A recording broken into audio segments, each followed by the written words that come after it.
નમસ્કાર વિદ્યાર્થી મિત્રો, તમારું ખૂબ ખૂબ સ્વાગત છે મારી આ ચેનલ સ્ટડી વિથ નેન્સીમાં. જો હજી સુધી તમે મારી આ ચેનલને સબસ્ક્રાઇબ ના કરી હોય તો જલ્દીથી સબસ્ક્રાઇબ કરજો. આજે આપણે પ્રકરણ નંબર 1 વાસ્તવિક સંખ્યાઓમાં સ્વાધ્યાય 1.2 પ્રશ્ન નંબર 1 જોઈશું. તો અહીં જો આપણને પ્રશ્ન નંબર 1 આપેલો છે કે સાબિત કરો કે વર્ગમૂળમાં 5 એ અસમય છે. કે વર્ગમૂળમાં 5 છે અસમય છે એમ આપણે સાબિત કરવાનું છે. જ્યારે પણ કોઈ સંખ્યા અસમય છે એમ સાબિત કરવાનું હોય ત્યારે આપણે એનાથી ઉલટું વિચારવાનું. ઉલટું એટલે શું કે એમ આપણે ધારવાનું કે જો તે સમય છે. સાબિત શું કરવાનું છે? વર્ગમૂળમાં 5 અસમય છે, આપણને ખબર છે અસમય છે, પણ આપણે સાબિત કરવાનું છે શા માટે તે અસમય છે. તો જ્યારે આપણે તે સાબિત કરવાનું હોય ત્યારે એનાથી વિરુદ્ધ ઊંધું આપણે ધારી લેવાનું. એટલે આપણે ધારશું કે ધારો કે જે વર્ગમૂળમાં 5 છે, વર્ગમૂળમાં 5 એ કેવી છે? એ સમય છે એવું આપણે ધારવાનું. એ સમય છે તો હવે આપણને ખબર છે કોઈ પણ સંખ્યા સમય હોય તેને આપણે પીના છેદમાં ક્યુ સ્વરૂપમાં લખી શકીએ. એટલે વર્ગમૂળમાં 5 ને આપણે એના છેદમાં બી સ્વરૂપમાં લખી શકશું. કોઈ પણ સમય સંખ્યા હોય તો આપણે અંશને છેદના સ્વરૂપમાં લખી શકીએ અને આપણે શું કહીએ? સમય સંખ્યા. એટલે વર્ગમૂળમાં 5 છે અને આપણે એના છેદમાં બી સ્વરૂપે લખી શકીએ.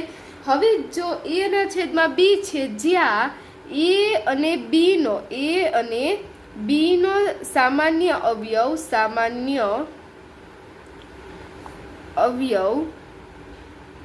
એક જ છે અથવા તો તમે આમ પણ લખી શકો એક જ છે કે એક છે એ અને બી નો સામાન્ય અવયવ છે. એ અને બી નો સામાન્ય અવયવ આપણે કોને કહીએ? ગુસાને.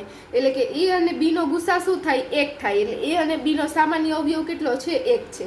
કે વર્ગમૂળમાં 5 છે બરાબર એના છેદમાં બી થાય. એટલે આ બંનેનો ભાગ ચાલે તો બીજી સંખ્યા આવી જાય. એટલે આ બંને અલગ અલગ પૂર્ણાંકો છે. એ અને બી પૂર્ણાંક છે જ્યાં એ અને બી નો સામાન્ય અવયવ શું છે? 1 જ છે. બીજો એ કોઈ એનો સામાન્ય અવયવ પડતો નથી. તમે એમ પણ લખી શકો કે એ અને બી નો ગુસા 1 છે. એમ ના લખો હોય તો આમ લખી શકો કે જ્યાં એ અને બી નો સામાન્ય અવયવ 1 જ છે. હવે એ માટે આપણે લગાડશું. હવે આપણે શું કરશું કે બંને છે હવે આજે આપણે એને શું કરશું? સૂત્ર કરતા કરશું, બી ને બીજી બાજુ લઈ જશું એટલે વર્ગમૂળમાં 5b બરાબર એ થઈ જશે. જ્યારે તમે આમ પણ લખી શકો એ બરાબર વર્ગમૂળમાં 5b. હવે આપણે શું કરશું? આ વર્ગમૂળ છે, વર્ગમૂળ કાઢવું હોય એટલે બંને બાજુ આપણે શું કરશું? વર્ગ કરશું. એટલે બંને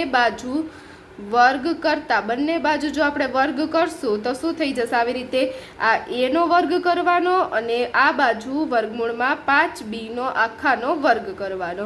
હવે માટે એનો વર્ગ કેટલો થાય? એનો આપણે વર્ગ કરીએ તો શું થશે? એનો વર્ગ જ થશે. હવે વર્ગમૂળમાં 5b નો વર્ગ તો એ કેટલો થઈ જાય? તો વર્ગમૂળમાં 5 નો વર્ગ કેટલો થઈ જાય? આવી રીતે હોય વર્ગમૂળમાં 5 અને આખાનો વર્ગ એટલે વર્ગ ને વર્ગમૂળ ઉડી જાય. વર્ગમૂળમાં 5 ગુણ્યા વર્ગમૂળમાં 5 એટલે જવાબ શું આવી જાય? 5 આપણો આવી જાય. અને બી નો વર્ગ એટલે આપણે શું લખી દઈશું? બી નો વર્ગ એટલે એ નો વર્ગ બરાબર 5b નો વર્ગ થાય. હવે જો એ નો વર્ગ 5b નો વર્ગ એ આપણું સમીકરણ 1 મળી જશે આપણને. હવે જોવો આ જે એ નો વર્ગ અને 5b નો વર્ગ છે એમાં 5 છે એ એનો વર્ગનો અવયવ છે. આ 5 શું થઈ જાય કે એના વર્ગનો આ બંનેનો ગુણાકાર છે. એનો વર્ગ એટલે 5 નો અને બી નો વર્ગનો ગુણાકાર એટલે એના વર્ગનો એક અવયવ શું થાય? 5 થાય. એના વર્ગનો અવયવ 5 થાય. હવે જો એના વર્ગનો અવયવ 5 થાય તો શું થશે કે 5 છે એનો પણ અવયવ થાય. એનો અવયવ માટે જે એના વર્ગનો અવયવ 5 થાય માટે શું થશે? એનો અવયવ 5 થાય. એના વર્ગનો અવયવ થાય તો એનો પણ અવયવ થાય. હવે જુઓ આપણને એનો અવયવ મળ્યો. એવી જ રીતે હવે આપણે બી નો અવયવ શોધશું. હવે એના માટે આપણે શું કરશું કે આ જે એ હતો એ બરાબર આપણે બીજી જ કોઈ સંખ્યા ધારી લઈશું. એટલે કે ધારો કે એ બરાબર કેટલા થાય? 5c. હવે અહીંયા આપણે 5c કાર લીધા કે 5 અને c નો ગુણાકાર. અહીંયા જો વર્ગમૂળમાં 2 હોત, વર્ગમૂળમાં 2 અસમય છે એમ સાબિત કરવાનું હોત તો આપણે 2 લેત, પણ અહીંયા વર્ગમૂળમાં 5 ને સાબિત કરવાનું છે એટલે આપણે કેટલા લીધા? 5 લીધા. એટલે એ બરાબર કેટલા થાય? 5c એવું આપણે ધારવાનું છે કે કોઈ પણ 5 નો આપણે કોઈ પણ સંખ્યા સાથે ગુણાકાર કરીએ છીએ તો આપણને એ જવાબ મળે છે. તો હવે આમાં પાછું બંને બાજુ હવે આપણને સમીકરણ 1 છે, સમીકરણ 1 માં એની કિંમત મૂકશું. એટલે સમીકરણ 1 માં સમીકરણ એકમાં એ ઉપર આપણું જે સમીકરણ 1 બન્યું, સમીકરણ 1માં જે એની કિંમત મૂકતા તો હવે સમીકરણમાં એની કિંમત મૂકશું એટલે આપણને શું થઈ જશે કે એ શું હતું, a નો વર્ગ એટલે a બરાબર કેટલા લેવાના 5c, એટલે 5c નો વર્ગ થઈ જશે. a બરાબર 5c લેવાના, એટલે સમીકરણ 1 છે એમાં a ની કિંમત આપણે કેટલી મૂકી દીધી, 5c મૂકી દીધી, એટલે 5c નો વર્ગ થઈ જશે બરાબર 5b નો વર્ગ. હવે જોવો 5c નો વર્ગ છે તો અહીંયા 5 નો વર્ગ શું થશે 25 થઈ જશે, અને c નો વર્ગ શું થઈ જશે c નો વર્ગ, એટલે 25c નો વર્ગ થઈ જશે બરાબર 5b નો વર્ગ. હવે જોવો 5 ને બીજી બાજુ લઈ જઈએ એટલે 25/5c નો વર્ગ બરાબર b નો વર્ગ. અહીંયા 5 b સાથે ગુણાકારમાં હતા, બીજી બાજુ આવ્યા એટલે શું થઈ ગયું, એનો ભાગાકાર થઈ ગયા. અહીંયા આપણે b ને સૂત્ર કરતા કરવા હતા એટલા માટે આપણે એવું કર્યું. હવે જુઓ અહીંયા આપણે ભાગ ચલાવીએ તો 25 એટલે ઉપર 5 આવશે, 5c નો વર્ગ બરાબર b નો વર્ગ. તો અહીંયા ઉપર જોવો a નો વર્ગ બરાબર શું થઈ ગયું, તો a નો વર્ગ બરાબર 5b નો વર્ગ થયો, તો એવી જ રીતે અહીંયા b નો વર્ગ બરાબર શું થઈ જશે 5c નો વર્ગ. આમ લખો તો પણ ચાલે અને આમ લખવું હોય તો આમ પણ લખી શકો, b નો વર્ગ બરાબર 5c નો વર્ગ. તો હવે આપણે ઉપર જેમ કીધું હતું એમ કે a ના વર્ગનો અવયવ 5 થાય, એવી જ રીતે અહીંયા b નો વર્ગ છે એ 5 અને c ના વર્ગનો ગુણાકાર છે, એટલે b ના વર્ગનો અવયવ શું થઈ જશે 5 થઈ જશે. એટલે b ના વર્ગનો અવયવ શું છે 5 છે, માટે જે b નો અવયવ છે તે b નો અવયવ 5 થશે.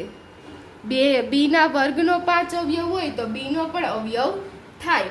તો હવે આપણને તો અહીંયા તમે જોશો કે ઉપર આપણે શું કીધું હતું કે a અને b નો સામાન્ય અવયવ એક જ છે, પણ અહીંયા આપણે જોયું કે a નો અવયવ 5 છે અને અહીંયા આપણે જોયું b નો અવયવ 5 છે. તો બંનેનો તો a અને b નો સામાન્ય અવયવ શું થયો, b નો સામાન્ય અવયવ, એટલે બંનેમાં જે સરખો અવયવ છે તે. તો સામાન્ય અવયવ શું થયો, આપણને બંનેનો અવયવ શું મળ્યો 5 થાય, a અને b નો સામાન્ય અવયવ 5 થાય. માટે તે આપણે જે ધારણા કરી હતી, આપણે શું ધારણા કરી હતી કે a અને b નો સામાન્ય અવયવ એક જ છે, એટલે આપણી જે ધારણા છે તે ખોટી છે. આપણી ધારણા ખોટી છે. આપણે ધાર્યું હતું કે તે સમય છે અને એનો સમય ક્યારે થાય કે જ્યારે બંનેનો એ સામાન્ય અવયવ એક જ છે, એટલે આપણી જે ધારણા હતી તે ધારણા ખોટી છે, અને માટે જે વર્ગમૂળમાં 5 છે એ અસમય સંખ્યા છે. તો આ જુઓ આપણો જે દાખલો હતો, દાખલા નંબર 1, એનો જવાબ આવ્યો. એકદમ સરળ દાખલો છે. પહેલાં આપણે એનું ઊંધું ધારી લેવાનું અને પછી આગળ જેમ સ્ટેપ છે એ 2 વાર ગણશો એટલે તમને આવડી જશે. અહીં આપણો જે પ્રશ્ન નંબર 1 હતો તે પૂર્ણ થાય છે. જો તમને વિડીયો પસંદ આવ્યો હોય તો લાઈક શેર સબસ્ક્રાઈબ કરજો. જો હજી સુધી તમે મારી આ ચેનલને સબસ્ક્રાઈબ ના કરી હોય તો જલ્દીથી સબસ્ક્રાઈબ કરજો, જેથી તમને મારા બધા જ વિડીયો સૌની પહેલાં મળી રહે. Thanks for watching.